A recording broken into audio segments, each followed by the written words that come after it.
My mic is hot. Hey! And we are live. Lovely audience. Welcome back to another episode of Mine Your Biz Monday. I have with me the ever effervescent Nicole Grinstead, a.k.a. Nerd Girl. You know her, you love her, you want more of her. She's always back on Mondays. I missed you guys last week. Yeah, well, I mean, Labor Day weirdness notwithstanding, it just happens, right? Everyone has a life. I think you were you were out of town. You were out of state, I think. I drove back, so I was home by Monday. But yeah, I did go out of town. I know you were traveling too. So and you were in my state. Yeah, it was pretty cool. I mean, you know what I did the entire time? I carried a gun because you can. Yeah, it's amazing. I was like, I love that. Like, I have zero worries here. We went out to some diner, my wife and her sister and her husband. And I was like, I feel so chill because everyone here is just like, it's like when we lived in Texas. It was like, you know, an armed society is a polite society. It's totally true. Mm-hmm. Yeah, definitely true here. We got some waves coming in over on YouTube. Big Crypto Dave. Hey, thanks, man, for saying hello over there on YouTube. T-Bone Gaming. And we're looking for any kind of comments coming in through Periscope. This is kind of our first foray into multicasting. I guess I should probably tweet that we're live. What link should I give people? Well, I went ahead and monetized the tweet on Twitter that goes directly to the channel, just to the subscribe channel. But so just go retweet you? That would work. Or I can give you a link right here directly to this video. So you got a link directly to this video. I'm just going to go retweet you. That'll be easier. All right. And yeah, guys, it's so exciting to be back. I'm excited to be back broadcasting live to you guys with Nerd Girl. This is the highlight of the week, guys. And that's part of why we kind of scaled things back to just the Monday show so we could have that live component, talking to you guys, getting your questions, making sure we get you the best possible answers we can, the best possible content that we can, and really delivering our best to you in a much more personal way, right? Like so much of social media, so much of the web is really impersonal. Hey, we have our guest, Collin Enstad. Collin, how are you? Good. Sorry for being a little late. I'm doing well. How are you guys doing? Good. Good. Yeah, no worries. It's air quotes the new normal. Like it's a wonder we all get anything done at all. Yeah. Right. Yeah. Definitely. All right. So first we do like just a couple minutes of news, right? And I kind of asked the audience what they wanted to hear about. So I think, Seth, you have that up on the screen? I do. I've got Twitter open to Nerd Girl's post, and she says, okay, guys, what's the crypto news we should be talking about tonight? And the first response was from Bitcoin Jake 09 saying, could talk about devault. Hey, shout out to Decentralized. I know you're watching. You should be. Anyway, so devault and too. He's all around. Right. Well, and that's just it. Like, it would be totally appropriate for Decentralized and the whole team, right? Like, seriously, Proteus, if you guys aren't watching, right, we're talking about Bitcoin Cash, right? So we're right where you guys live in terms of code base. So that'd be cool. So they said their recent integration to CoinKit and their upcoming privacy by way of BLS aggregated signatures. Guys, when I interviewed you, gosh, how many months ago was it? It was just you were just kind of talking about it. It was early ideation for the prospect of using BLS signatures for privacy. And it's a pretty cool bespoke solution to privacy. It's not quite like how Mimblewimble has their implementation of privacy and how ring signatures and bulletproofs and all of the other technologies that go into making Monero private are utilized, or like within the Bitcoin Cash ecosystem, having a sort of a CoinJoin implementation built into some of the higher supported wallets. It's different. So that is kind of cool. So shout out to Devault team. You guys, congrats on actually making this part of your roadmap and making this more than just an idea, but something you're actually implementing. I mean, talk is cheap, and coding and implementation in this space, when people actually do it, you know, kudos. That's great. Plus, you know, CoinKit support. You guys, how about this? When you guys watch, go ahead and you guys can dust us some Devault and we'll give it away at some point in the future. We also do have USDT to give away today, right? $50. We do $50. Giving away 10. Oh boy. We'll give away. Yeah. It's left over from a couple of weeks ago, and it was donated, or it was a sponsored giveaway from Roger Beer. Well, and also I've got to say, so Nicole, I think you need to inform Collin about the gas fees for this tether. Well, how many gas fees will it be? How high will the gas fees be for this tether? It will be less than a penny. The gas fees will be less than a penny. Yeah. ZK rollups or something. Well, there's a bit of a secret. They're not actually ERC20 tethers. They are SLP tethers. That's what I'm talking about. Huh? You said Roger Gage. I was like, I bet you. So it seems fitting for tonight's episode and kind of, again, the theme of BCH and sort of related tech and forks, etc. So yeah, it's awesome. But that was just one thing. That's from Bitcoin Jake. Go through a couple more entries here. Got Bitcoin is the next Bitcoin. Hey, I love that. It's kind of like, with your wardrobe. Black is the new black. But they say not enough people talk about Venezuela. What they're doing with the petrodollar, how they're using Bitcoin to circumvent parts of the government to give funds back to medical workers. Their mining monopoly, the escape of the Bolivar, severe power outages, and Bitcoin coexisting. I mean, you're right.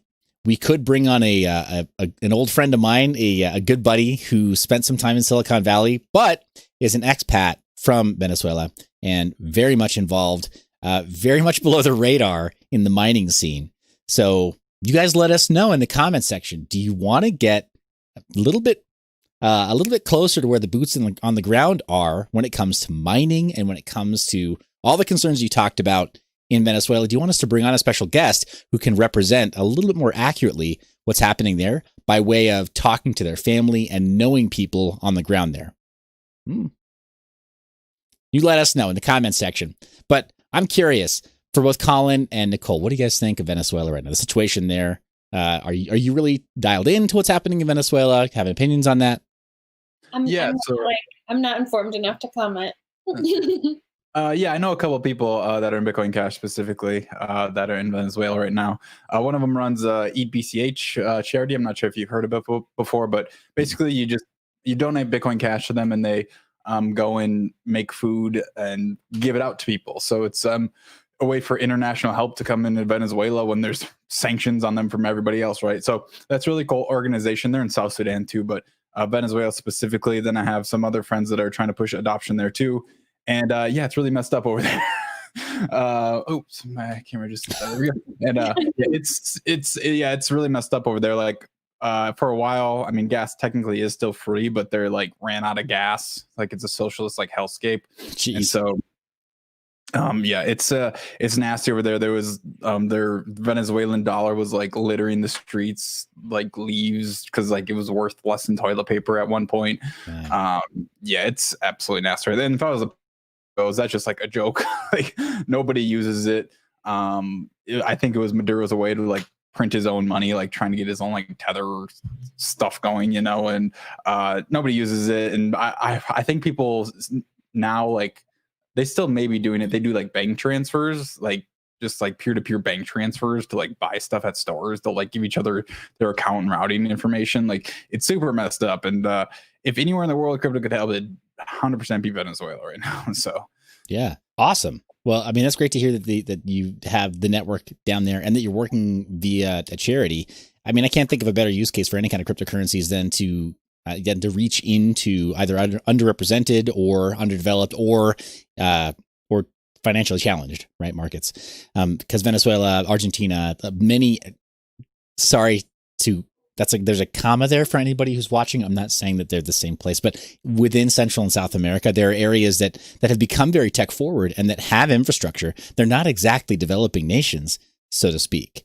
We shouldn't view them as such, and they really shouldn't fit that category. But because of financial distress, like you're saying, now there's a need for aid. So that's awesome that there's already, you guys have a working example of that within the Bitcoin Cash community. That's so cool. Yeah, it's really awesome. It's like my favorite project. It's been in Bitcoin Cash since basically day one, and obviously with the whole like fee situation on BTC, they just didn't even kind of want to mess with that. And yeah, it kind of gets promoted because it shows off its peer-to-peer cash, right? And so that's what it's all about. And so I don't think they could really afford the gas.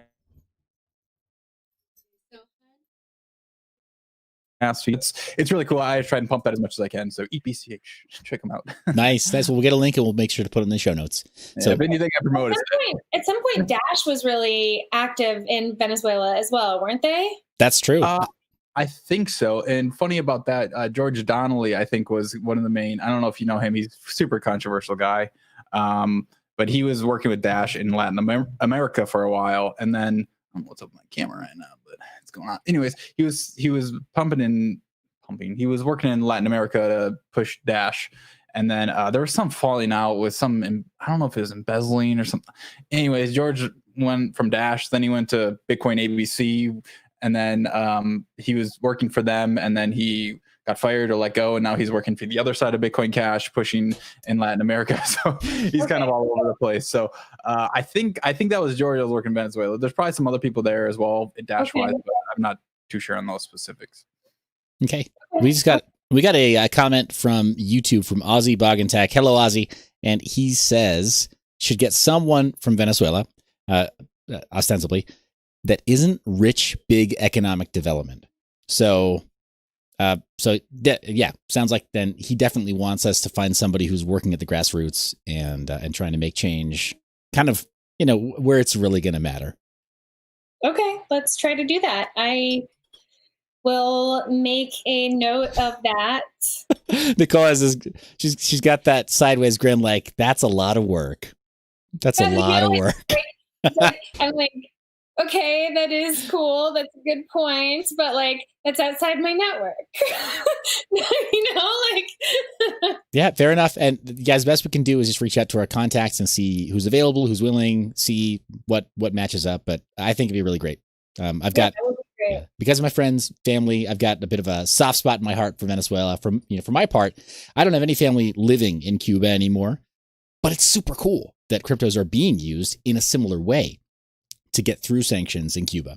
A lot of Cuban Americans have very mixed feelings about the political situation between the United States and the embargo between the United States and Cuba, because on the one hand, they don't want to reward the behavior of the regime there. But on the other hand, they very much want to see their friends and family kind of be able to have a financial framework from which to create prosperity for themselves, right?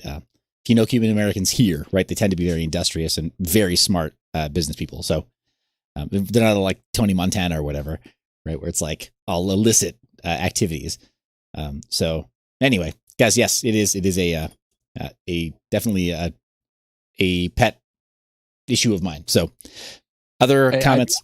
I do have one request. I see in the YouTube comments, one of my people that watches my show, they want us to high five. He always has me high five my guests. Okay.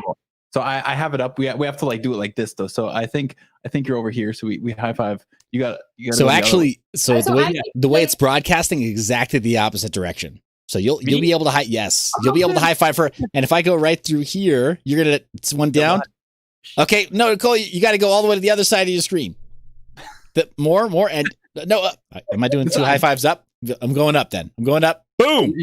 There it is. No, but. And then you got to go over to this side of your screen. You do for Collin. Okay, and down. Okay, so I've got you guys one. Boom, and then you got to do one to the side. There you go. You got it, Nicole. Yep, almost there. Now rub your tummy and pat your head. No, I can't. Yeah, right. Awesome. Right, so we did it. I think, guys, tell us. Did we pass muster? Tell us in the comment section. Better still, if we did it.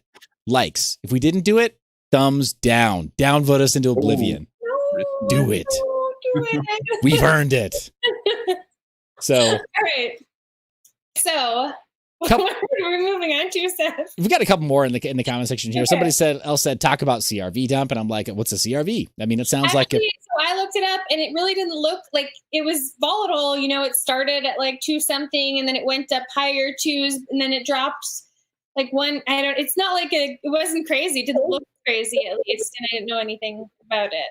Okay. It just sounds like isn't that a model Honda? That's like their midsize, hybrid thing, a Jeep, whatever. Okay. So moving on. Somebody else says the best interest rates you can get on investing your crypto. Hey, you have something for that.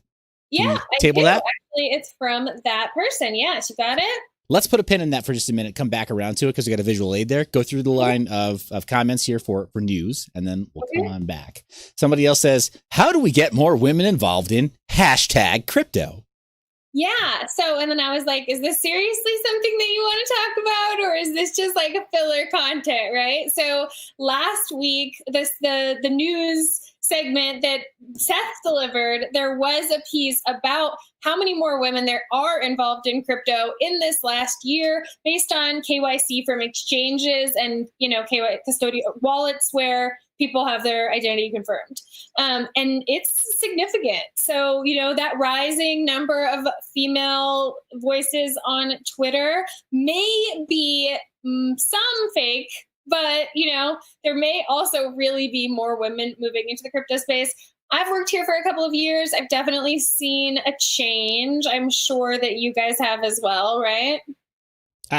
Sort of. Kind of. Yes. It really, for me, I think what I'm seeing most is that I'm seeing a lot more female influencers, and I'm also seeing a changing of the guard, right? So before you had like Crypto Candor, for example, who was very prolific in 2017 and in 2018, and then was just like, you know what, I got to attend to my day job. I'll just dollar cost average in. I'm out. Like she basically just dropped a lot of stuff. And some of her content and the format of her content was just really, really solid. We even picked up that review style. Yes. Yeah. For the Saturday show and for the Scam Busters. But she's not the only one. No, not for the Scam Busters. For when we're doing coin reviews. Yes. And Chromia. Yeah. Yes, totally. So I apologize. Yes. Accurate. And thanks for the correction. But the characters like her, right? Influencers like her in the space where there's already been a changing of the guard. You have, I'm totally drawing blank, which is like, I'm committing the cardinal sin, right? What's her? Amanda B. Johnson. I was going to say, what's her name? Amanda B. Johnson. She's like the face of Dash, right? She has been for years, right? So I know it's unpardonable. She's not anymore, I think. But she was. Yeah, she was. Yeah. So I think she moved to a different coin. Actually, I don't know which one it is, but I think somebody else started paying her. Ghost Protocol for sure. She got a tattoo of it. There you go. Okay. So anyway, yeah, I think that there are a lot more women investing in the space and not just becoming, voices for the space. But what do I think that we could do to attract more women? Well, Ken Bozak and I talked about this last week on his podcast. We came up with a couple of ideas. If you guys want to check that out, you should watch it there. Also, kind of a famous female voice who's expressed interest in cryptocurrency, albeit trollingly. J.K. Rowling is again trending today. Seems like she might be canceled for her transphobic views, in which case she might soon be turning back to crypto. What could we do this time that might make her want to stay? I don't know. Maybe don't attack her on Twitter when she posts, guys. Come on. Yeah. Got some comments coming in as well. Guys, hold your fire. What do you think about this whole issue of J.K. Rowling being canceled? This lady she breathed new life into the air quotes sword and sorcery genre by making it sorcery and swords, right? Like making it a lot more about magic. I mean, she was doing stuff that nobody else was focused on. So what do you guys think down in the comment section? Is it okay for somebody whose job it was for years to talk about the possibilities of human experience and imagination, do we cancel her over having an opinion that some people find unpopular? Tell us in the comments section. Is J.K. Rowling good, bad, worthy of cancellation? I mean, it seems like she would be welcome in crypto because it kind of seems like she fits in. Like, like she would be, like this is the kind of thing that often people who take similar, political or apolitical views that lead them into cryptocurrency, like it seems like she shares some views that might really make her fit within our little ecosystem, guys. Yeah. Serious. Yeah. Collin, not to put you on the spot too much, but let's get you some unfollows here. What's your unpopular opinion on this topic? Are you anybody if you aren't trying to get canceled by somebody? Right? Yeah. Yeah, I mean, the whole issue that's a whole nother topic for sure. And she says her mind on Twitter. Like, like that's what Twitter's for, right? Like you're gonna have some controversial opinions, and it's J.K. Rowling, so of course, like any small thing she says is gonna get criticized to the max. So whatever, she can do her thing. I don't know what's going on with my camera, but yeah, I mean your audio is solid, though, man. We're not getting any kind of like. All right, good. That's all I need to know. Yeah, no, everything else is good. Got some comments coming in the comment section. We got Mind If I Squanch saying cancel culture is moronic. And Big Crypto Dave saying, I agree with Squanch.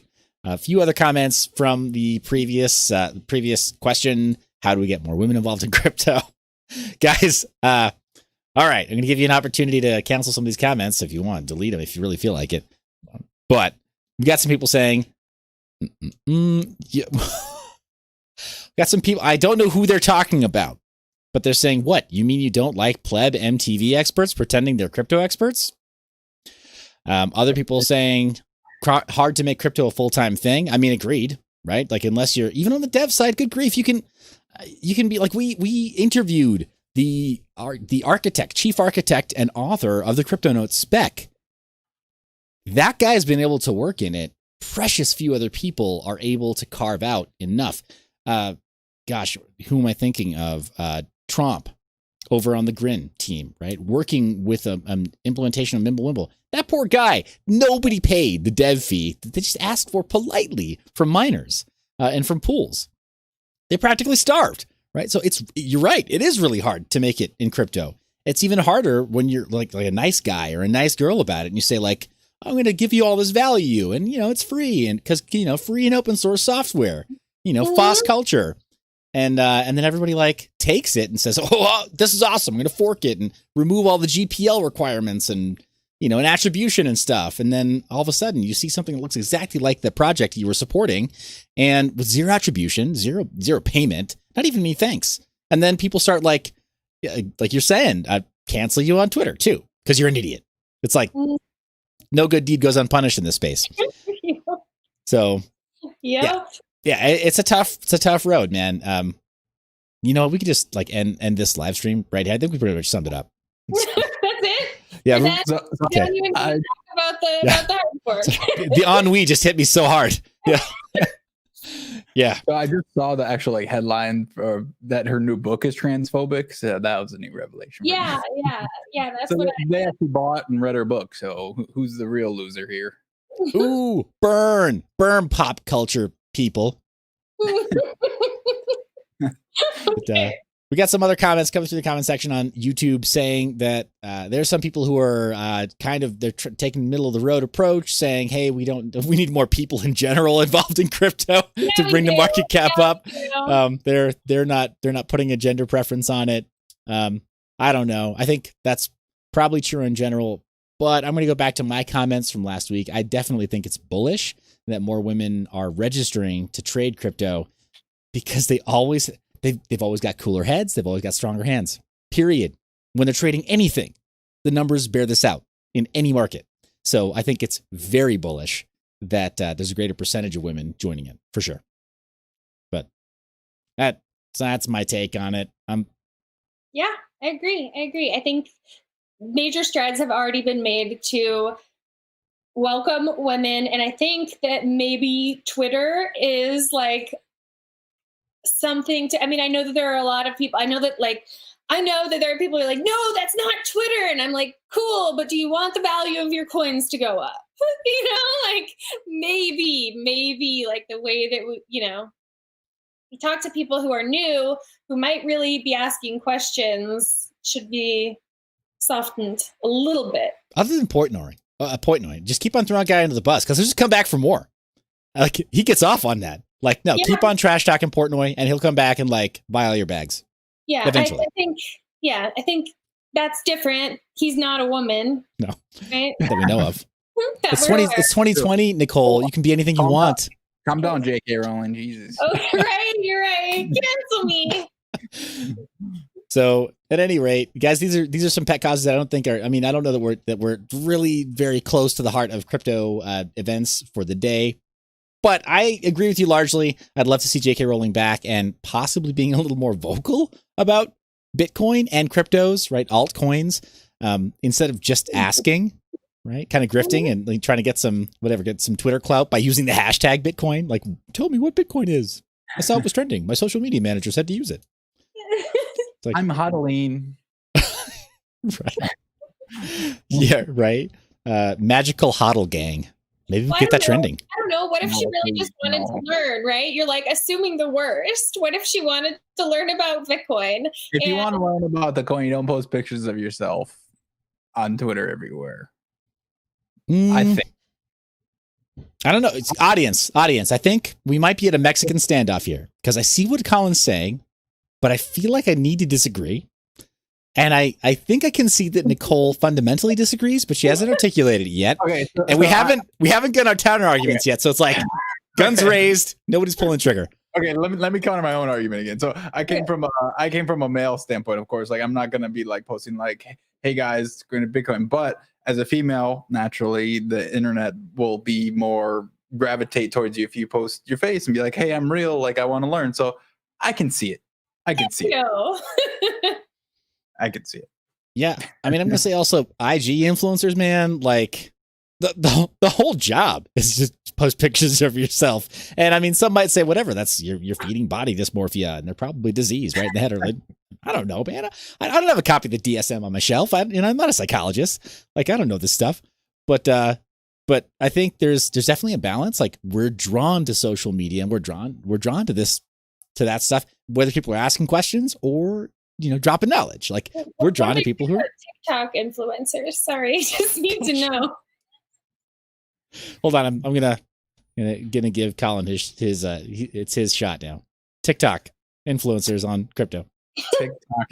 Jesus Christ. Prayer will not save you. You have to answer the question. No. I get like being an influencer in crypto. Like I get it. I'm kind of in myself. And so I get it putting out different platforms, but like Jesus cringe sometimes. Like Jesus. So I take it you haven't seen my Bitcoin TikTok? I think I have. Jesus. I will think about my statement. It's fine. Do what you want.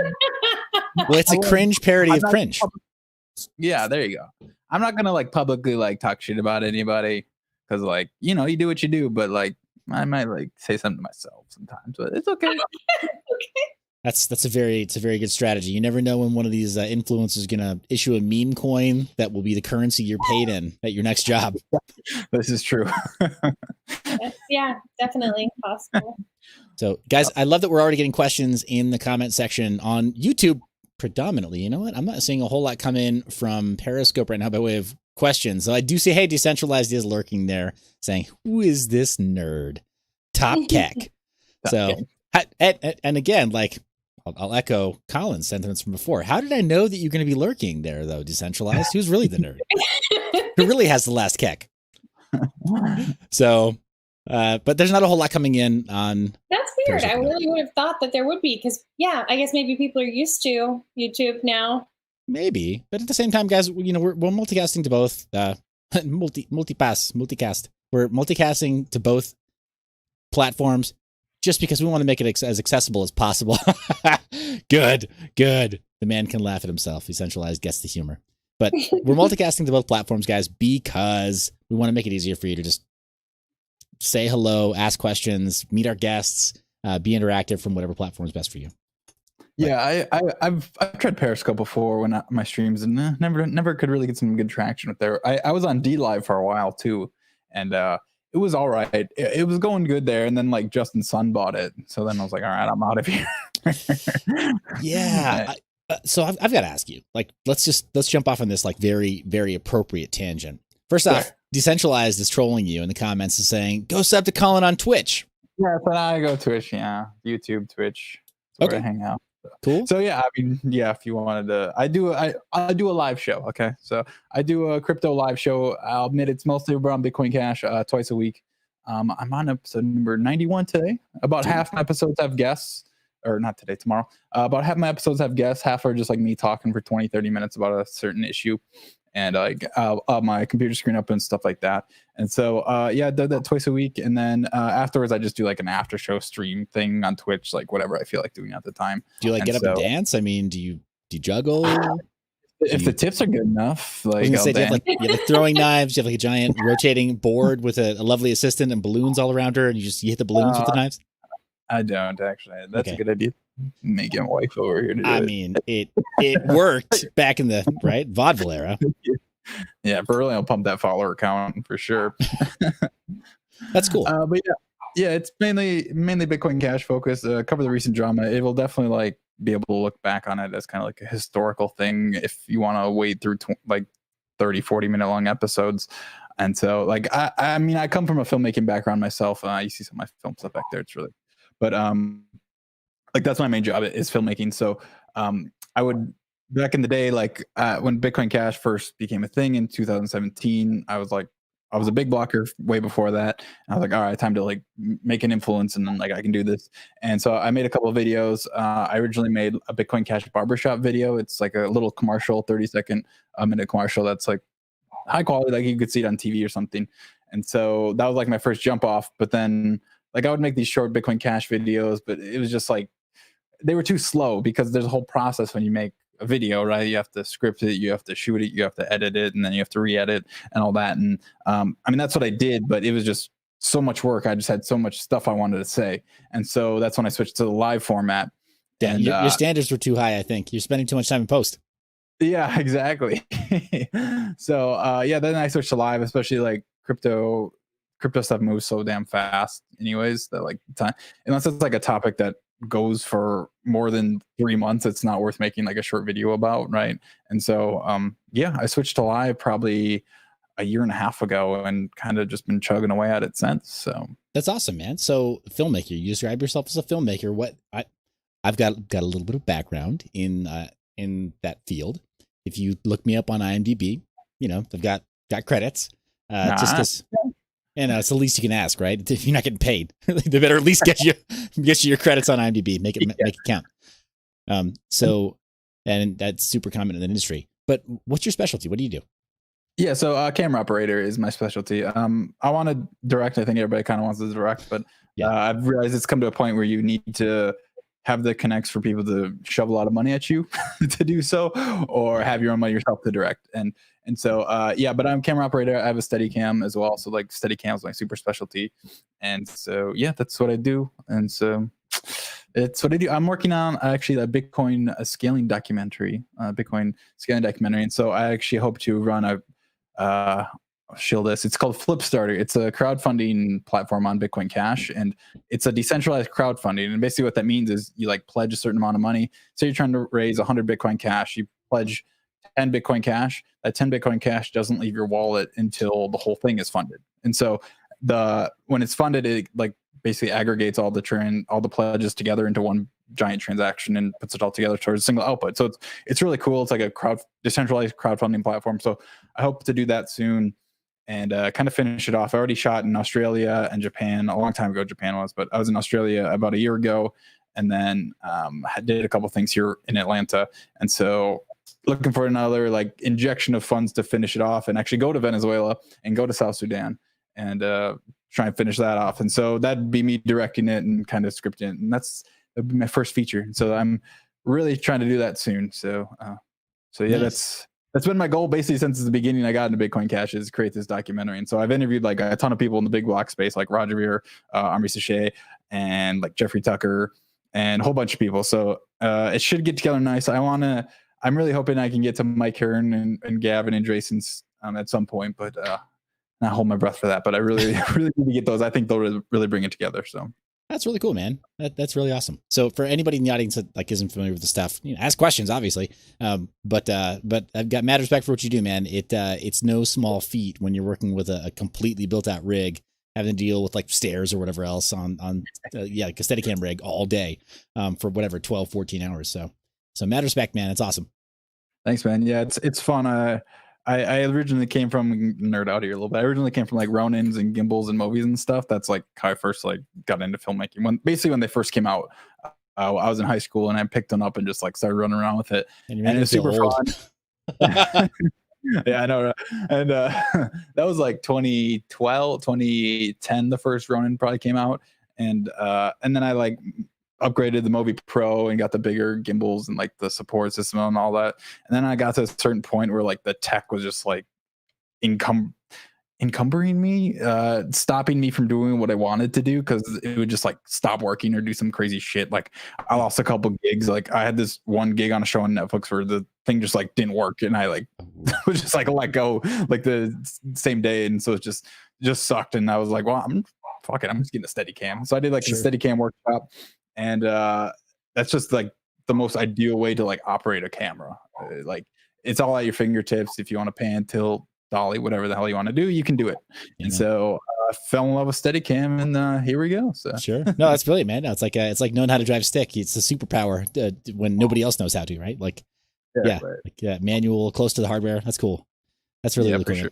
So awesome. I was one of the last graduates of film school to actually shoot on celluloid. So I did shoot on 16 millimeter actually in college, and haven't touched it since. That's for sure.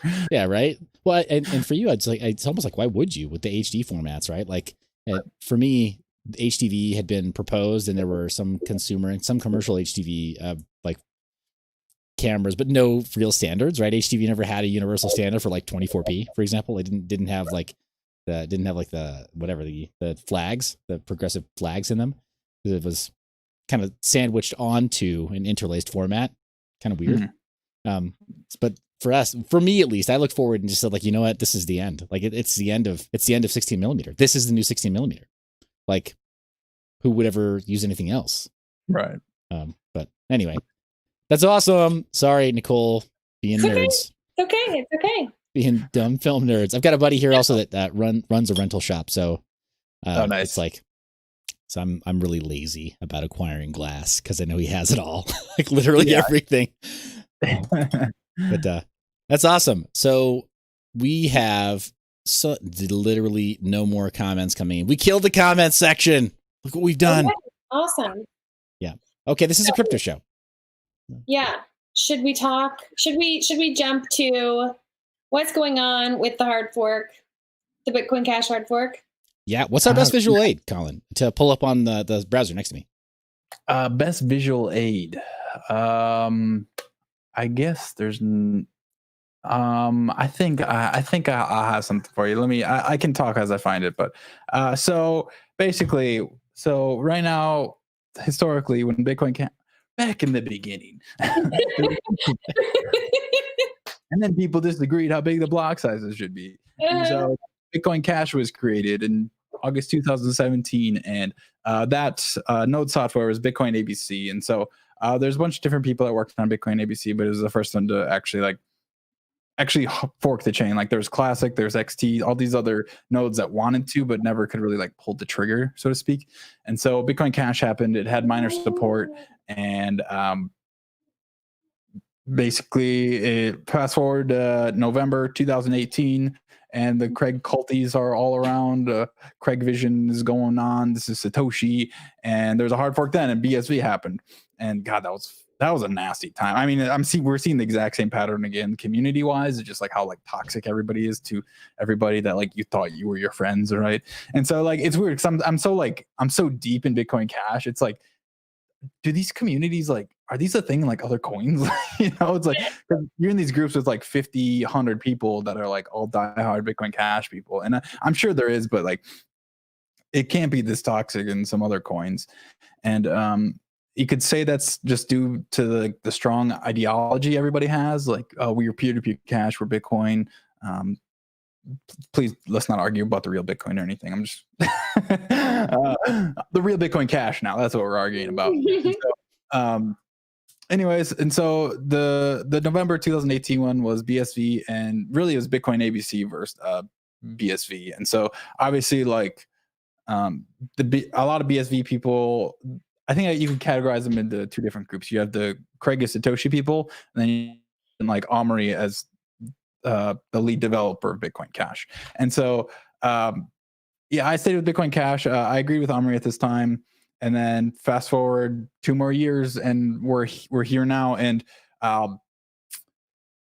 as far as like what the split is coming from, I think this split has been like a long time coming, because Omri I mean, even in his Twitter profile, he says he's the benevolent dictator of Bitcoin ABC. And so that's obviously just one. I mean, that's like a common type. I've been talking with him in Telegram. I want to at some point bring him on the show, but we're just kind of getting to know each other. Yeah, so, and like so Collin, feel free to drop direct questions, challenges, requests, knowledge requests directly to Omri via our channel, if you don't mind. Anything that you would be willing to kind of pay forward that way, we'd love to get a response from him at some point in the future. Mm-hmm, mm-hmm. Sure, yeah, and so like I don't think Omri is like a bad guy or anything. Like I know this a lot of times it's like pretty personal, and it's kind of sad that it does. And I've literally like interviewed the guy. Like I've had my camera set up and lights and like interviewed the guy. And so I think he has good intentions. I think honestly at this point he's just kind of like sick of. He's not working for free, but I don't think he's like getting paid what he could be in like the real free tech market. You know what I'm saying? Mm-hmm. So like he worked at Facebook before and got paid a lot of money, I'm sure. And now he's working on Bitcoin ABC, and they've like basically what the issue has come down to now is developer funding. So he's getting paid like basically nothing after having a $250,000 job. Likely. And so he could be getting paid a lot now, but like he wants to build out a team and he wants more money for Bitcoin ABC. And so, yeah, that's fine. And this has been he's been vocal about this for the last 2 years, I suppose. And so, yeah, no, I've seen some of the footage, and yeah, I've listened to some of the coverage of this. Mm-hmm. And so, like, yeah, I agree. Developers need to be funded. Like, you shouldn't work for free. I mean, Satoshi work for free because whatever is a hobby project. And a lot of people say, well, you should just like work because you're going to make your coin value go up. But dude, this is crypto. Like, nothing goes up because like you make it better. Yeah. Well, to be fair, also just to throw this out here as a data point, Satoshi also mined. He didn't pre-mine, but he did fair launch mine nearly 5% of the total supply. And then now with lost addresses, with burns, right, in unintentional burns and death and other loss, he's got more than 5% of the total supply of Bitcoin and Bitcoin Cash. So, and BSV. Yeah, and every fork, right, in perpetuity. So, yeah. Bitcoin Diamond. Yeah, right. Yeah, BTG, pour one out. Yeah. Jesus Christ. And so, yeah, developer funding. And so I think everybody kind of agreed it was an issue. And fast forward to February of this year, the infrastructure funding plan was announced. And so this was announced by Jihang Zhuer of BTC Top. I'm sure you recognize the pool. And so he's the CEO of there, and is basically the original one. I have a short, like 4-minute video for anybody interested in the topic on my channel. The original plan was to do 12.5% of the Coinbase reward of Bitcoin Cash to a Hong Kong corporation. So who there wasn't much details about it at that point. And so we were just like, wait, what is this? And so like I originally like looked at it and was like, oh, that's interesting. And then I think I even tweeted like, this could be interesting if there's more details about the Hong Kong corporation. And so then like the next IFP comes out, the next version, and then ABC takes up this mantle of kind of developing the infrastructure funding plan. And the next one goes with Omri and like 2 people of his choosing to like be in a multi-signature address. And so as the IFP goes along, it just kind of gets more and more centralized towards Bitcoin ABC because so many people didn't like the concept of changing where the Coinbase reward goes to, right? The visual aid at Coin Dance. There you go. That's a good one. And so is that the signaling one? And so, yeah. And so now the current one that's Bitcoin ABC is going to be implementing in November on probably their chain, not Bitcoin Cash, I'll be honest with you, is 8% to Bitcoin ABC. 8% to Bitcoin ABC, and 50% of that stays with Bitcoin ABC, and 50% of that is, so 4% total is going to what's called the Global Network Council, and this is consists of large holders of the Bitcoin ABC coin and large miners of Bitcoin ABC coin. And so then they like vote with SLP tokens, and so that's what they plan on doing. And as of right now, the last 1,000 blocks. So back up again. In March, the Bitcoin Cash node was announced, and this is basically Bitcoin ABC was forked in the Bitcoin Cash node. So just how Bitcoin Cash is forked from Bitcoin Cash node was forked from Bitcoin ABC, and so this was basically done so miners could have like a seamless a seamless transition to change their mining nodes. Same exact software, just a different name. And so Bitcoin Cash node is kind of a response to the funding problem, but it's also kind of in response to just Bitcoin ABC in general. Bitcoin ABC has historically not been very cooperative with other node teams and other developers. And so Bitcoin Cash node happened. And so there was actually one IFP had a voting period for 1,000 blocks to vote for the IFP. And if like 60% of the miners signaled for it, it would be implemented in May. So in last May, and only one block voted for it. And it was actually by accident because Bitcoin ABC's software had it voted on by default. And so the next patch they fixed it. So only one block voted for it and nobody, and that's it. And so since using that same miner signaling, now miners are signaling for Bitcoin Cash node on Bitcoin Cash. And right now, I'm looking at it right now. If you want to go to cash.coin.dance, it has the visual aid, but it's like 53%. It's about 60% of the miners are voting for Bitcoin Cash node now on Bitcoin Cash. And so, yeah, it's pretty. I apologize. I lost the URL mentally. I had a windowing problem. Cash.coin.dance. Okay. And then you can just click on blocks. And so, yeah, that's kind of the big summary of it at this point. So, okay. So you and I started talking because I commented somewhere about, I think, was it that I commented about tribalism within Bitcoin Cash within the recent split? Okay. Yeah. Okay. So I don't remember which thread that was because I have been commenting on quite a bit of Bitcoin Cash stuff lately. Do you have any idea? Like, yeah, I mean, was it on Omar's poll? Yeah, I think that's where it was actually. Okay, so I said that I was really surprised by how the votes were turning out because it looked like it was like pretty close to split between ABC and N, right? Yeah, so that specific poll, I think it was like it ended up with 55% BCHN and 45 Bitcoin ABC. Which did you expect a landslide one way or the other, or what were you kind of like expecting? I guess, or you know what? I guess that was the thing is that like I didn't know. I wasn't really expecting a landslide, but based on some recent interviews that I've watched, I guess I was thinking that far fewer people were going to support ABC, and I didn't have a realistic estimate. Does that seem like right about right to you? Yeah, I mean, just from obviously like being really deep in it, I see more Bitcoin Cash node supporters. I don't see very many like businesses that are supporting this miner tax. I know people get mad when you call it a tax because, well, they don't have guns or whatever, but it's an easy way to say it, miner tax. Okay, so oh yeah, there's a signaling on your screen right there, and so obviously the red ones are Bitcoin Cash node. And so as far as like the signaling goes, all the white ones doesn't mean ABC. It just means no signaling at all. And so people like to clarify as well that you could be signaling Bitcoin Cash node and running ABC. So like this isn't like 100% accurate, but I mean, it's a good idea of what miners are thinking, right? And so like big miners that are signaling for Bitcoin Cash node are like Binance Pool, Bitcoin.com.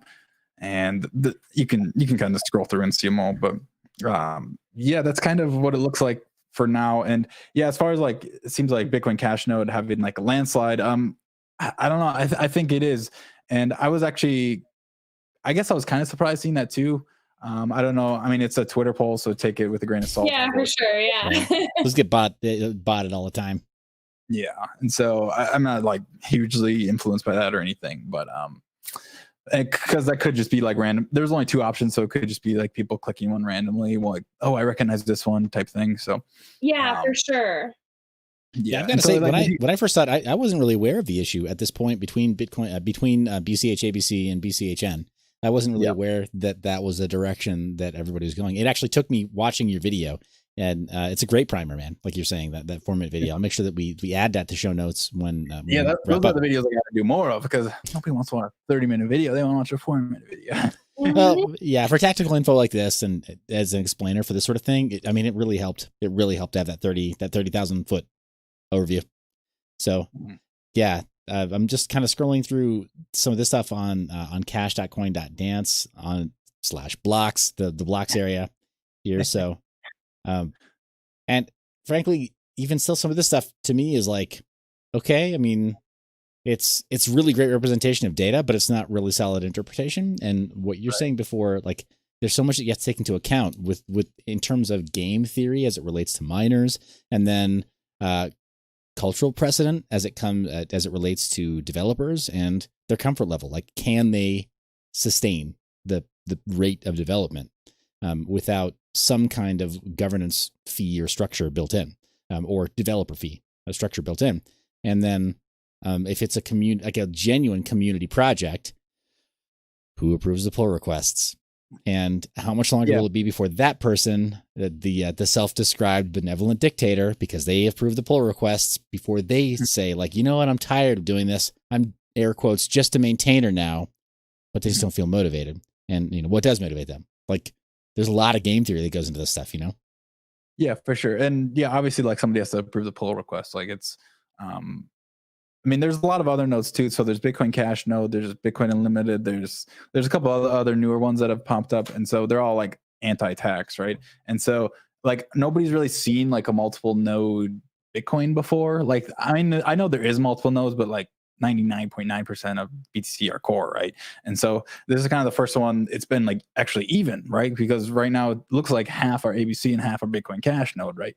And so it is very interesting because, like, I mean, I was on this stream the other day about Bitcoin Cash governance. And it was like 16 people, and it was crazy. But anyways, it was like, how does governance work, right? And I thought about it, and I think it's work together or split. Like, that's how Bitcoin works. You either work together and agree, or you split from each other, and that's how it works. And so maybe people don't think they're not getting paid enough, but just take a recent example from March into April. There was Flip Starters, that crowdfunding thing I was talking to you about before.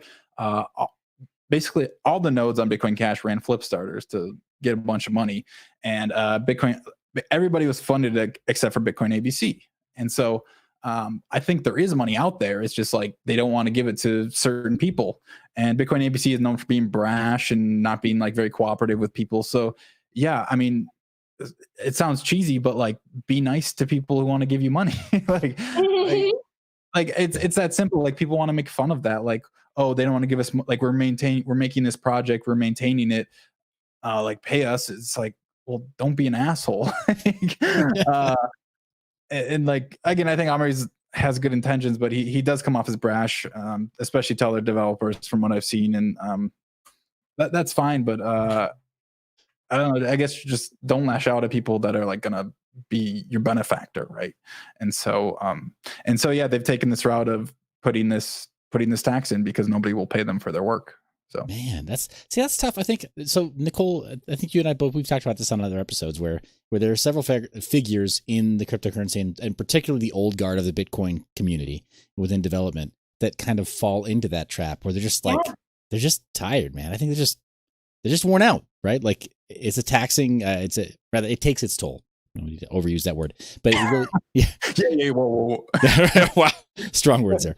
But it just takes its toll, right? Like, these people have been working for a long time. Probably take this all the way back to a Satoshi quote, right? Which was something like, I don't have time to explain it to everyone. Yeah. Though I will say, Satoshi, man, he, she, they minded their P's and Q's. Yes. Thank you. More adequately. Yeah. The spokesperson for Satoshi minded their P's and Q's so well, right? Like, any communication was just, I was always blown away at, like, man, like, even like, your grammar is good. Like, you never misspeak. There's such precision in your communication. But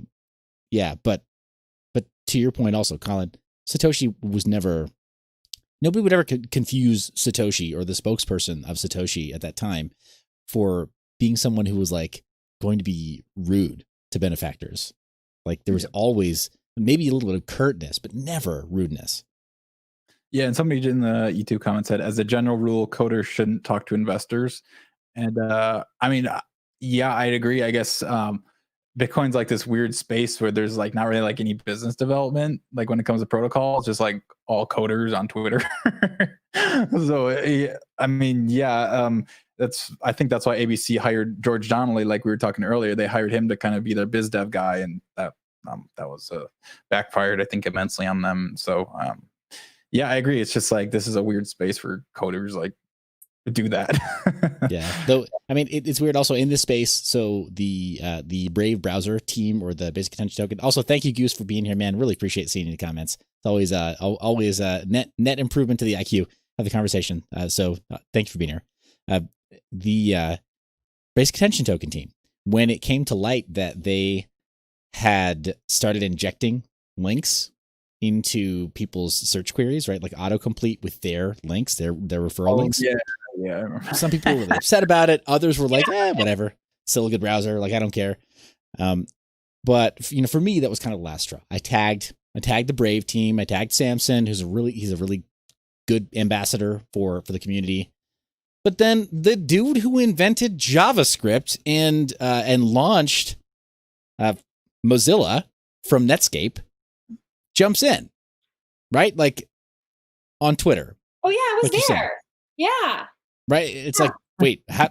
I mean, I didn't mean to make it personal, but clearly, like, I struck a nerve. Like, I didn't think you had very thin skin about it, but like, I'm voicing my opinion here. So sometimes, despite your best efforts, you have people who are like very much involved in the biz dev, very much involved in the pitching, very much involved in like all the above the line stuff, like they're not actually working on the product anymore, and they have been for years. But then there's like on Twitter, it just has this crazy reality distortion effect, right? Where they just like all the stuff on the periphery, right? It's like they got a fisheye lens on at all times. All the stuff on the periphery they can see and they can sense. And so the moment you say anything negative, they're like, well, I've got to respond to this. It's like, okay, Trump, like, good job. Like, yeah, good job there. Maybe somebody should take some of these people's phones away or uninstall Twitter. But yeah, I think you're right. I think you're totally right that there shouldn't probably be so much access to people who are building the product, because there's a lot of autism spectrum, right? There's a lot of like very not good communication. But yeah. But it seems like also for a lot of these projects, you get a lot of folks who are like, well, I bootstrapped this, I made it from nothing, and now we're profitable, or now I've got a stake in it somehow because there was some governance, or there was donations, or or development fee, or there was some kind of donation, or I mined it if it's proof of work, or I was, or I bought some early on, right? If there was some kind of like, maybe not a token sale, or maybe like some kind of like a public sale or whatever, but in the moment it hit exchange, right? Exchange listing, they bought some, right? They doubled down or something, and then their bags appreciated or something. And, then they managed to bootstrap their way and then self-fund their way into leading a project. Like we see this across the crypto sphere within the development side. And then all of a sudden you got this dude or this lady or this group, some people who are like really not socially well adjusted. They're very public. Like, yeah. So I don't know, man. What do you think about that? Like, do you think that's maybe the case for your benevolent dictator within BCH? He's kind of like stumbled his way into that position. Yeah, I guess you could say that. I mean, he's always been very like brash with people, and so like, you could say it's honest. I think it's kind of turned into shit slinging kind of. Personally, who does that, guys? Seriously, F in the chat. Who flings like that? Bunch of monkeys. I've got something good in mind. Like, I just want to read this quote from a chat room, and anyways, he says, "Bitcoin Cash, the Bitcoin led by incompetent but very nice people. Buy today." So like he's explaining like the non-Bitcoin ABC fork. Mm-hmm. So he's calling everybody incompetent besides him, basically, but they're not. So that's just an example. I'm sure there's many out there, and so yeah, again, like you could be the best coder in the world, but if you're talking shit about everybody, like you're not going to be very cohesive when it comes to a community, for lack of a better word, right? And so and devs are so close to the community, Bitcoin, especially when you're on a smaller scale on Bitcoin Cash compared to like BTC, it's important. And so that's what the result of this over many years is kind of coming to fruition, I think, in November. So what do you think is like, so there's going to be a hard fork. Essentially, that's what's going to happen at this point. So do you think that either side or both sides can potentially survive this split? I mean, because definitely not your first. Yeah, so this one will be interesting. I honestly think the majority hash will go to Bitcoin Cash node. But like the hypothetical, if say it's like a 50-50 split, it will get very messy because no side has replay protection in right now. Basically because both sides think they're going to be the majority, right? And so when you put replay protection in when you think you're going to be the minority, so basically like people don't send coins accidentally, right? And so when Bitcoin Cash was first created, there was replay protection right away because they knew they were going to be the minority. Right. And so and yeah, and Bitcoin Cash node is actually, if you're running a Bitcoin Cash node just like as an exchange, you will follow the longest chain, even if it is a Bitcoin ABC minor tax chain. And so if that's a longer chain and you're running a Bitcoin Cash node, you will actually run the Bitcoin ABC chain. So basically, if Bitcoin ABC gets more hash, majority hash probably has to be like 60, 70, probably 70% plus. I don't know exact numbers, but then there actually won't be a split, but there will have a tax in it. And so I honestly, if that happens, like I would say the Bitcoin sector of crypto like has failed because you have the high fee BTC and then you have a tax on Bitcoin Cash. And so I think a lot of people think that. And so I don't think that will happen. And so going back to Omri again, I in person, I was like at a bar with him in Australia, but whatever. It was like a party, and he was the game of chicken, right? When two people are in a car together or in different cars, and they drive towards each other, and whoever swerves away loses, right? So that's basically what's happening right now. It's a big old game of chicken, and so Omri said the way to win chicken is to grab your steering wheel and throw it out the window, and make sure the other guy sees. Right. That's spoken like somebody who's never actually played chicken. Well, he's gonna win, and so I think what happened at this point, both people have thrown their steering wheels out the window. So, yeah, I don't think any side's like backing down, and so I think one side will win. There will only be one. If the tax side gets majority hash, which I honestly don't think they will at this point with all the signaling going on and business support, there will only be one chain and it has a tax in it. If Bitcoin Cash gets majority of the hash, they will be their own chain, and Bitcoin ABC will live on whatever small chain they are, and the tax will still be on it, and Omri will still get paid. So he's getting paid no matter what. It's just a matter of how high value his coin is. Okay. Okay, so what's going to happen with the community? You've said that there are. It's already dead. It's already dead. So hard. So, is there anybody really who's like, you know what? It's just a coin. We're still friends, but or no? It's well, if they're like that, they're not on the internet right now, and they're not talking or tweeting or messaging. Like usually. For better or worse, they get harassed from both sides. Or no, you're like, say, a neutral position in Telegram and Twitter. And so, like, you could show me a Bitcoin Cash person, and I could like tell you what side they're on. Like at this point, like I just like know everybody at this point. So, the community has been split for the last couple of months already. It's just like it's like getting just more nasty at this point. It's kind of gross. Yeah, I've seen it. I've definitely watched it escalate. Yeah, and it's gross. I don't think it's helping anything at this point because, I mean, at the end of the day, I mean, if you can put a bunch of hash at one of the chains and basically burn money because it's not as profitable, especially being a minority chain. If there's more hash rate on the chain, then there is percentage wise price wise, you're going to lose money. And so that you saw that with the BSV split. I actually did a video on that one, like postmortem of the BSV split. If you want to check that out later. I do.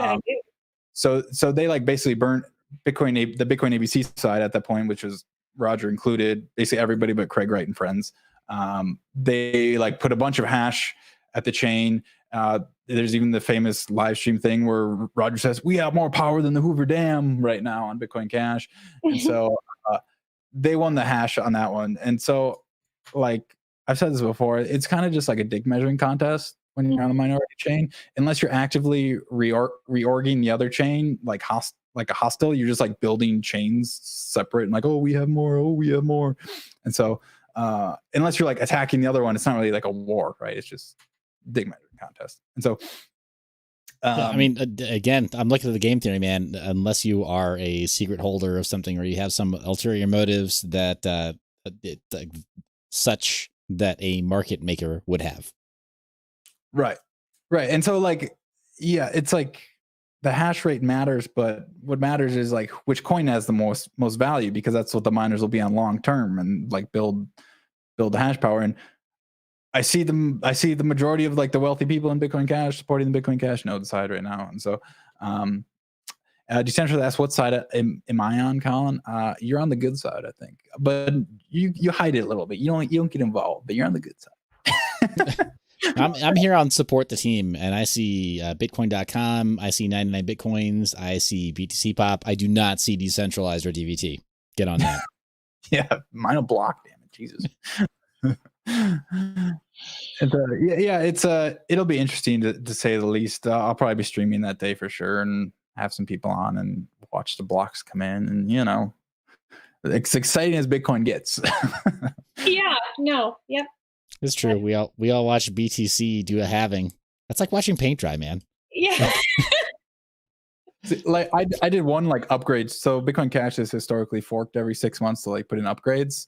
And so there was one, like the only cool thing was like this op reverse bytes. I don't know if you know what that is, but all I know is that like you can put a palindrome in a transaction. That's like op return. Yeah, I mean you can, and anything Satoshi like Doge or whatever you can. Apparently, not everybody does, but we live below our privilege across every crypto basically because we're not nerdy enough. Right. And so like I was just like looking at palindromes on the blockchain. That's rad. One was short signatures on Bitcoin Cash. That one was fun. So all right, hey, I've got a question for you. I have to get it out before I forget it, and we ran out of time. So let me ask you: is there anything that you would like to say to your friends who are going to go with the ABC side, and you may be not on speaking terms with now? Good luck, I guess. I mean, it's like we all have the same goal. I think in Bitcoin Cash is like peer-to-peer cash for the world. We just think there's a different way to do it, and they'll probably call me a communist. I've been called a communist a lot in the last couple of months, which is kind of weird, but I'm not the tax side, so I don't like calling me communist. But good luck, I guess. I think you'll either see Bitcoin ABC be the smaller chain, or you see Bitcoin ABC the big chain, and a lot of people leave Bitcoin Cash. So good luck. I don't think there's any hard feelings except for the people that call me commies all day.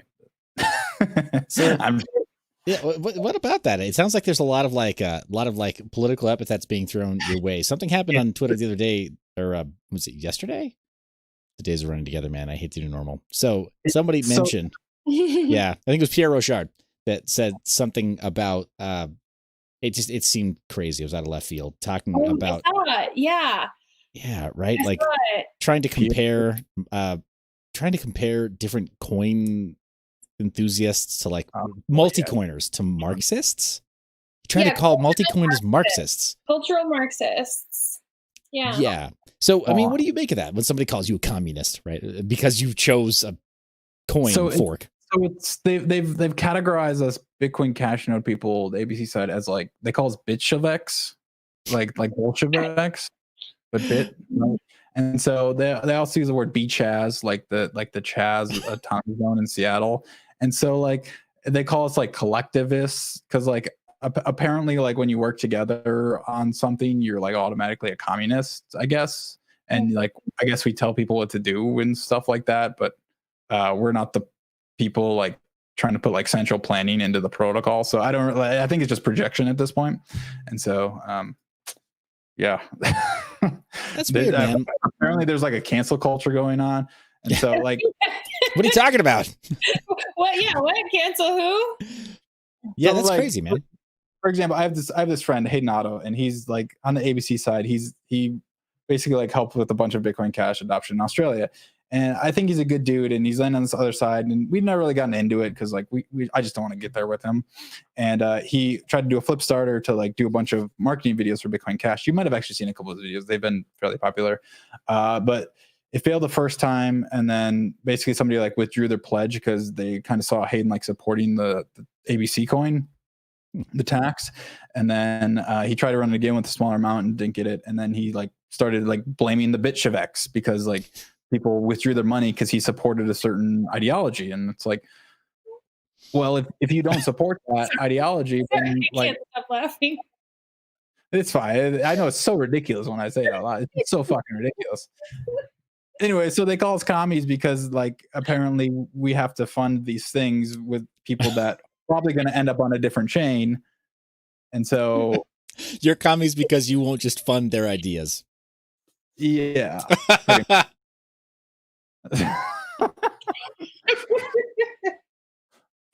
All right. Honestly, I wish his flips would have gone through. He makes great videos. So but do we have anybody in the comments who wants to win some USDT? Seth? Ooh, snap.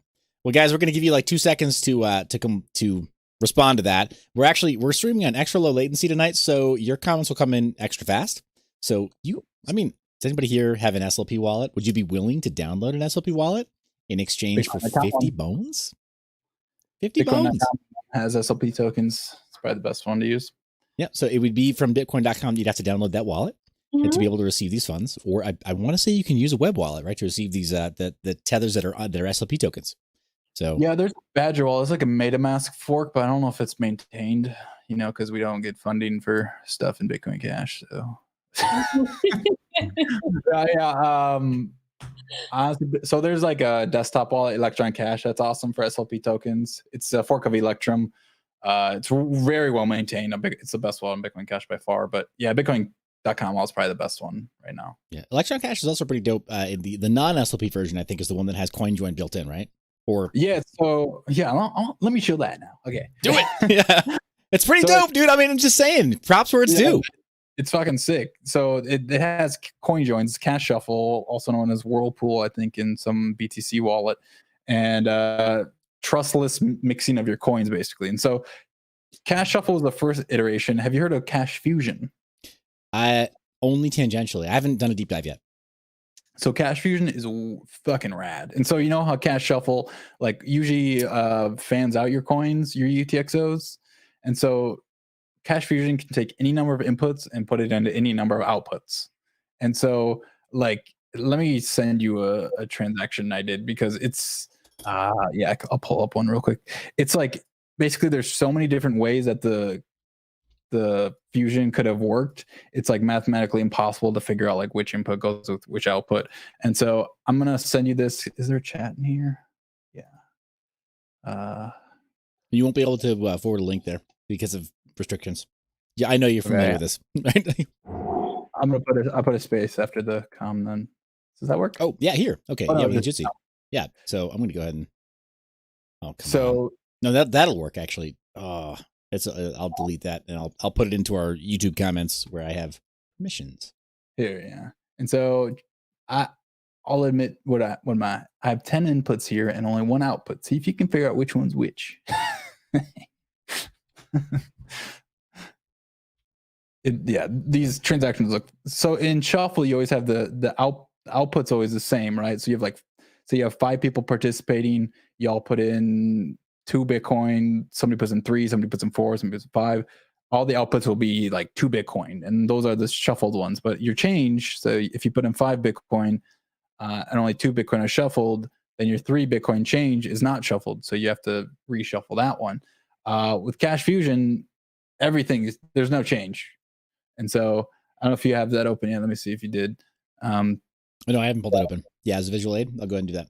Yeah, it's input and it's a Cash Fusion transaction. Like, right. You're just gonna look at me like, what the fuck's going on? We'll see. We'll. All right. So yeah, Fusion's fucking dope. Fusion's freaking dope. Fusion's dope. All right. And so that's, by the way, that we use Fusion as the receiving wallet for Bitcoin Cash payments within our web store for MineYour.Biz because we do non-custodial merch sales there. Oh, nice. And hey, we have this shirt, by the way. Sorry, I can't see myself. Yeah. So, and yeah. Oh, nice one. Hold on. Give you a shot. Gents, no cat calls, no whistling. If you're going to do it, make it entertaining at least. So yeah, we've got lots of Satoshi 2020 shirts. It would be a good time to wear them and tell people to vote with their dollars. That's right. Vote with your dollars by taking them out of circulation. Mm-hmm. Dump that dirty fiat. Mm-hmm. But yeah, I've got that open here to the side. To your point. Yeah. So I have 10 inputs in that transaction, only one output. Like you would you would never, unless I told you, you wouldn't know how many inputs or outputs I have. So like it's astronomical, like the math behind that. So like all those outputs are fused. So it can fan in, it can fan out, it can do whatever the hell you want. And so it's a coin join transaction, just another iteration of it, like I said. And so I think there's a Cash Fusion website. You can take a look at the documentation, all that stuff. It's pretty deep, but yeah, the fees are a little bit more, just because it has more inputs. Like this one was 1,400 Satoshi fee for me. So like on BTC, this would obviously get more and more expensive, just because one, the value of the coin is higher, and two, SAT per byte, you have to get a transaction like this to go through pretty much next block for user experience. And so I think this is like the coolest thing on Bitcoin Cash right now is this Cash Fusion, because it's anonymous. I mean, I wouldn't say it's Monero quite, but it's damn close. Yeah. So. Well, I mean, the anonymity set is not far off. I mean, on paper, it's the anonymity set is not far off. But I mean, for anybody who's watching, like for me, I'm not a maximalist when it comes to any specific coin. And with Bitcoin Cash, for me, I use this wallet because when we do have to handle Bitcoin Cash, I'd rather handle it privately. So yeah. So anybody who's watching who isn't mixing their coins, who isn't using this feature on Bitcoin Cash, and you're very much steeped in the Bitcoin Cash community, shame on you. Use it. Yeah. You'll broaden the anonymity set for everybody else. Yeah, so like there you can, like I said, you can consolidate UTXOs, because that was a thing with Shuffle too. When you had some outputs and you combine them, it like kind of ruined your anonymity a little bit. But with this, you can just like consolidate during your fuse, and so like if you have one Bitcoin Cash UTXO, it can just be like anonymous, right? Like that. So yeah, I'm actually trying to make a short video about this one now, because it needs to be shared far and wide. Yeah, absolutely true, man. That's awesome. Sorry for the tangent there. I mean, and I don't know. I don't know if I told you that before, Nicole. That's that when we do handle Bitcoin Cash in the MineYour.Biz/shop for t-shirts such as the one you're wearing, that we handle it privately. Yeah, I didn't know that, but that makes sense given the privacy focused nature of MineYour.Biz. Yeah. Yeah, and we don't necessarily have a preference for the kinds of coins that we take. I mean, it's like somebody walks into your money. Yeah, right. Like, yeah, if somebody offers you cash, take cash. If somebody says like, "Oh, all I have is this card. Do you have a card reader?" Yeah, yes, thank you. I'll take payment. Yeah, exactly. Mm-hmm. All right, awesome. Well, I have so much more digging to do into. Like, I want to talk to some people on the other side. I want to talk to ABC at some point. You know. Yeah. I'm with you. And I'm curious, Collin, do you have any like open questions for you? Like, do you feel like it's a question of you getting questions answered for you to feel like you'd be able to support the opposing view? Or is it really more for you, like you're at this point where you just think you can't abide the prospect of there being a fee? I mean, if you want to like developers from the Coinbase, like go to Dash or Zcash, like that's not Bitcoin to me. It's just like it totally changes the economics of the coin. And whether you obviously developers should get paid, but like drastically changing Bitcoin, no matter where these funds are going, it's taken away from the miners. And so just like that itself, like it could be any team that wanted this, and I would still like say no, right? And so I don't think there's any argument. I've heard them all. There's nothing really could change my mind about this at this point. It's so like ideologically rooted, and like this just isn't Bitcoin that I don't think I could ever support something like this. Okay, I've got one argument I'm just gonna just for kicks, right? So So on this new coin fork, I propose that we promote you to repo maintainer. Ooh, I get to do the pull requests. do the poll. That's it. How much of the 8% am I getting? I don't know. What do you propose? What do you need? What do you need to stay interested? At least 40% of it. Now you need to fork crypto node, just do a pre-mine, insta-mine. Yeah, I think somebody approached me a while back and said, like, do you really think all this money is going right to Omri? And I said no. And he's like, well, don't you think marketing will come out of this? And somebody like at ABC, and I'm just like, maybe. And so like it was kind of like a weird job offer type thing. So like I think they'll like probably fund like marketing through this Coinbase thing, which is just like totally fucked. And so that's not Bitcoin. So what if they want? So you think the problem here then is that they're not just forking it and calling it something else. It's that they're forking it and fighting for Bitcoin Cash. Yeah, exactly. And so like if or / when Bitcoin ABC does fork off, it will be the first. I mean, I'm saying this all like it's going to happen, but because I'm pretty sure it is.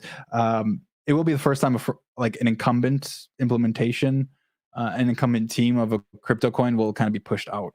And so, yeah. And so right now, like everybody, like both of the teams are like vying, like, oh, we're Bitcoin Cash. So it'll be interesting. I hope like there's like one futures market open right now. I think futures are kind of important to this, and I like wish more futures would open like at least or soon, at least a couple months beforehand. So to kind of see the general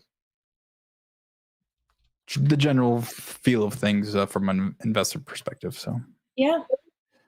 But yeah, it's just changing. It's really just changing the economics of the chain. I mean, again, it's redirecting part of the Coinbase. I don't think like that should ever be a thing in Bitcoin. It also sets like a precedent. Like they can change whatever they want and whenever they want because they're a team that knows what they're doing. And the block size is good enough for now. There's other things coming, of course, but like this is just so drastic. I don't think it should happen. Okay, we've got a couple people in the comment section that are asking about all kinds of stuff. First off, the Electron Cash wallet is at electron.cash, right? I thought it was. I'll make sure it's electroncash.org. Gosh darn it. Well, there's a missed opportunity there. What? Did I miss something? He's saying that it should have been electron.cash. It's with all these new top level domains. And it's always wrong, right? Like you should get the .com if you can, but right. They should. That'd be an electron.cash. No, it's you got to buy it. Electron.cash. It's open. You've got a squatter. Somebody's going to try to charge you a fee. I got a couple .cashes. I think I have like dice.cash or something like that. So if you need some .cashes, let me know. All right. Goose is asking about GitHub only has APKs. No. Electron Cash is a desktop wallet actually. It's a desktop fork of Electrum. So yeah, it's best Bitcoin Cash wallet for sure. Most extensive Fusion, the Flip Starter non-custodial crowdfunding thing. You need to plug in Electron Cash for it right now, but yeah, it's the best one for sure. Okay, so Nicole, let's talk about giveaways.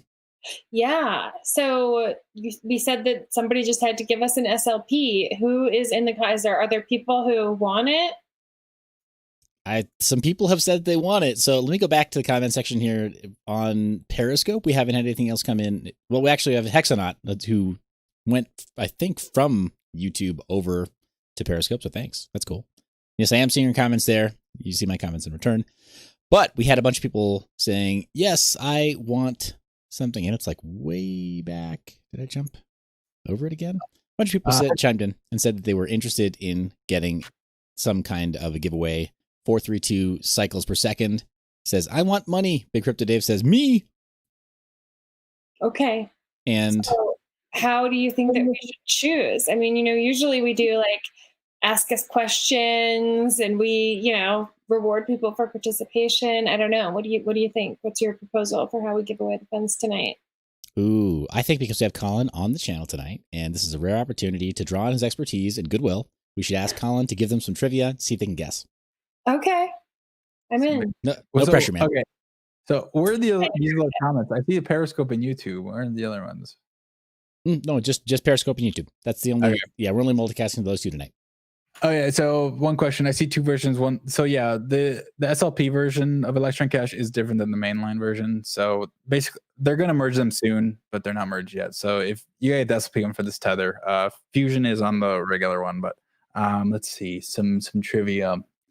This is an interesting one. All right, we'll make it somewhat easy. So what is the current hard cap block size of Bitcoin Cash? Clock's ticking, plebs. Get to guess it. Yep. So I'm waiting for guesses to come in. Yeah. This is my very, very delicious and it's totally anabolic dinner. It's cake frosting with pecans inside. Okay. Yeah, it's cheat day for me. I gotta see what SLP shit coins I got right now. Maybe I'll send some out. Ooh, guys, doubling down on the giveaways. Tethers plus some random like meme coins or whatever tokens. Yeah, like when I say shit coins, like they're not even on CoinMarketCap. Like shit coins, like they're not worth anything. Okay. Or they're like, oh, they're not like they're not incriminating or like they won't violate your OPSEC. It's not like Collin coin, is it? On SLP? It's not 2 megabytes. No, not 8 megabytes. Nope.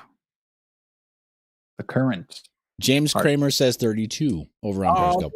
He's like a developer in Bitcoin Cash. Get this guy. That is what it is. He's like the SLP developer. He is? Yeah. GTFO, James. Oh, I mean, he got it right. So I don't know. That's your guys' rule. That's how you just join it. He joined right after I asked. Right. All right, so maybe we should ask him, do you want it or do you want us to give it to someone else? Goose Duck 30 seconds later, like, well, I'm not a developer. 32. No, I mean, should we ask someone else a different question, or does he want it? Because maybe, developers need to get paid, right? I mean, like, that's kind of what's going on here, right? Like, maybe the guy needs the $50, in which case I say we give it to him. But all your developers, they're gonna write bots to like retweet all of our stuff with CoinKit too, and be like, yeah, times are tough. So, do we have an answer? Yeah. So, Goose, dude, I was installing the effing wallet. He was a little late on the draw, actually. So I do have some Spice token that is actually worth something right now. So it's on the Bitcoin.com exchange, which I know nobody uses. It's on some cryptophile exchange, which is closing down, which is actually going to launch a decentralized exchange soon, D-token, but I don't know details besides that. I think it's like Altilly or something, but nobody's. Sorry, I do a different question. Okay. He's James. So let's see. James, you asked a question now. You got to ask a Bitcoin Cash question since you got it. Oh, Ken, guys, thanks so much, Ken. Ken just it's 420 somewhere, but it's not 420 in New York. What's going on? Or Jersey. But Ken just gave us a $4.20 super chat from within YouTube and says, "Have a podcast, bros." Thank you, Ken. Have a podcast. All right. I'm sending out Spice token to whoever posts their SLP address right now, though. So there you go, guys. Be quick on the drop. Just get your SLP address. Did we get an answer? And if he wants the $50, he kind of waived it. He kind of waived it, and maybe we split it. Maybe we could split it. That's good to me. I'm sending out some Spice. Yeah, guys. Collin's just looking for the very first SLP enabled address to throw Spice coins at. I already got Hexanauts, so I'll see anybody else. It's an open offer. Wait, how did you get Hexanaut? He didn't even put an address. Periscope people one. How is it not propagating? It was from before. Okay. It was like 2 megabytes. Here. How much space do I got in this wallet? What's the here's a hard one. All right. Do it for this one for the 50 tether. What's the name of the new Bitcoin Cash difficulty adjustment algorithm coming in November? The name of the new difficulty adjustment algorithm coming in November. All right, I'm hearing responses come in at the speed of either DuckDuckGo or Google. But yeah, guys.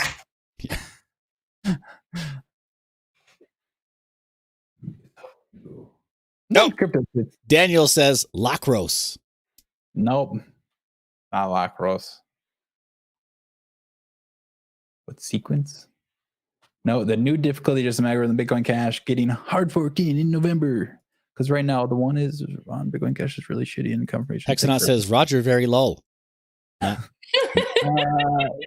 Surely this is the name. Yes. Really close. Receiver. And James Kramer says not Asperg. Not Asperg. It's true. It's not Asperg. Wait, James, why are you answering your own question? It's not Asperg. That's the bad one.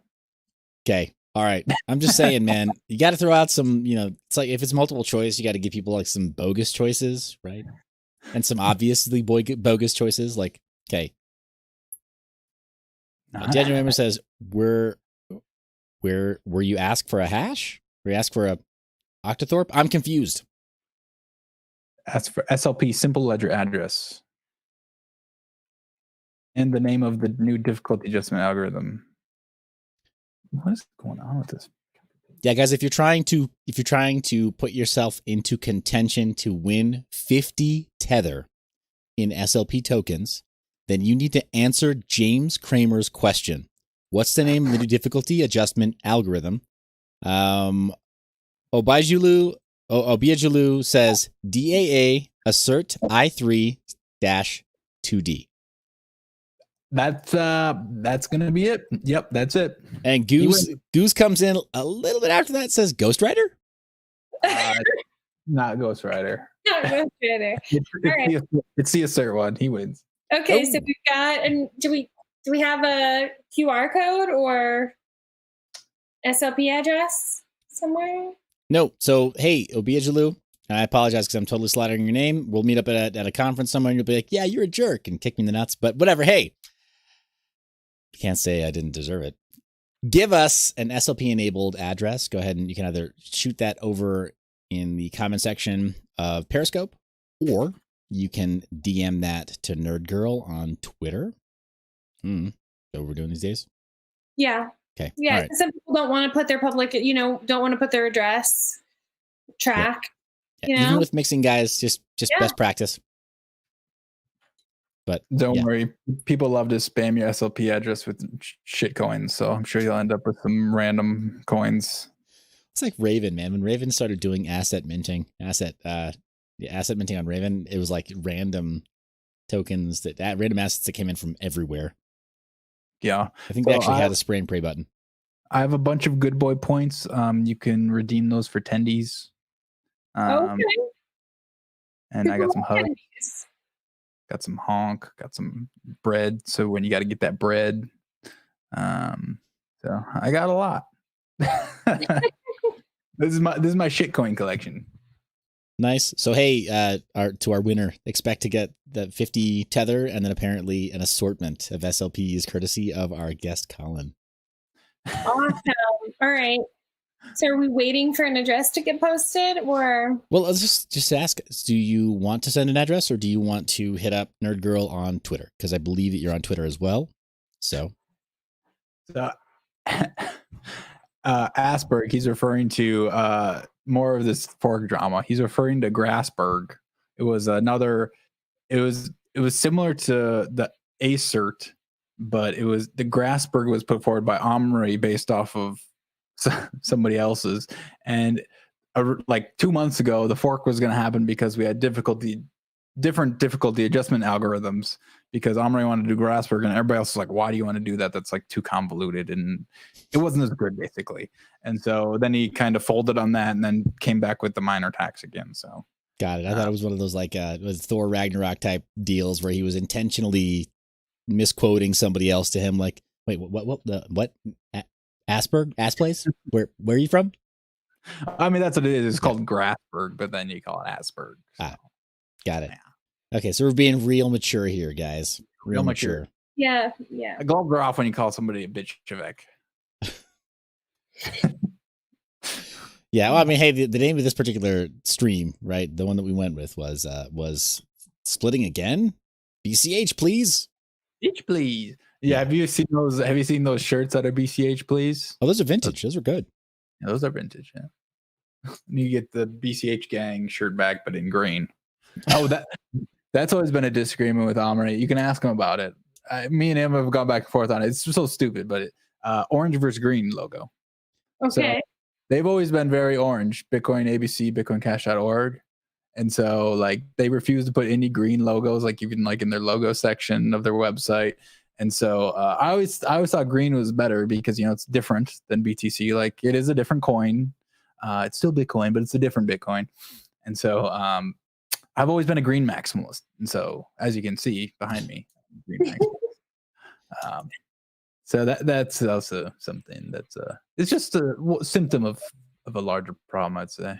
Well, so it's really fortunate that I built the thumbnail that way. I actually had to do a hue shift on the art that I had to achieve that green logo on our thumbnail. Yeah. Yeah, I've split a couple Bitcoin logos in my time. Awesome. Well, if that's what we got for the show today, guys, let's get back to our winner. Not hearing back from them. Yeah. All right. So it's Osiris. Oh my gosh, I'm so sorry, Osiris. I should know better. Oh, okay. Osiris, I'm sorry, buddy. By any other name, Osiris. Also Osiris Twits on Twitter.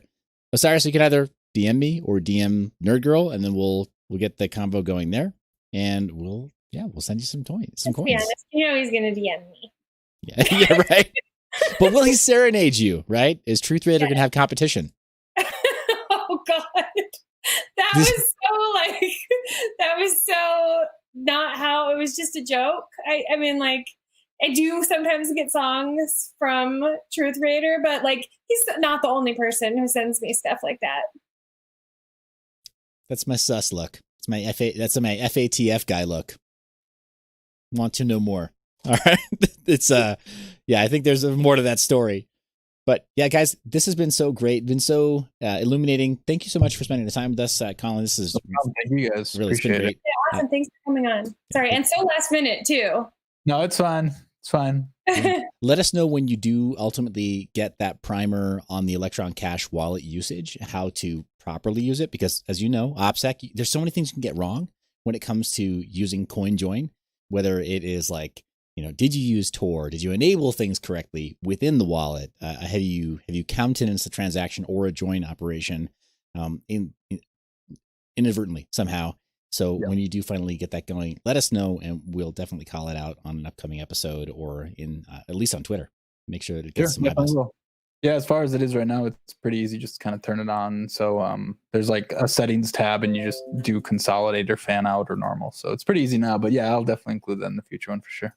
Got it. So I'm just curious that then if it's easy, I got to know. Yeah. How's your IP security like? And oh, so it actually uses Tor exit nodes. It has to.